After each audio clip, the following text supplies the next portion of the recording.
Assalamualaikum fellows, I am the student of grade 9 senior of Young Scholar School Rawali Kent campus. Today I will describe differences between prokaryote and eukaryotic cells from chapter 4 of biology cells and tissues topic 4.2.6. Now I will tell you what is prokaryote. Prokaryote do not have prominent nucleus. Prokaryotes are much simpler than eukaryotic cells. The main differences between prokaryotic and eukaryotic cells are given below. Now I will show you the structure of a general prokaryotic cell.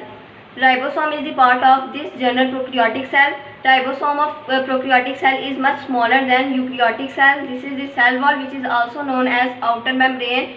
This is the cell membrane, and it is a plasmid which is made up of extra chromosomal DNA.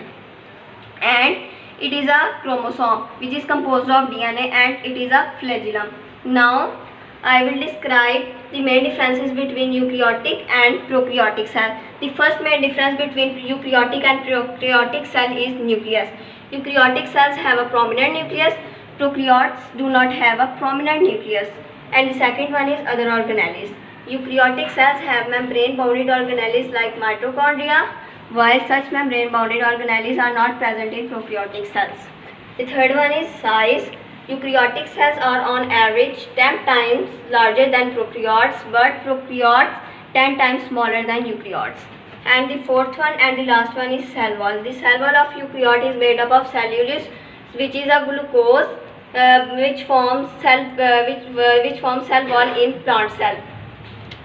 The cell wall of prokaryote is made up of peptidoglycan, which is the large polymer of amino acid and sugar.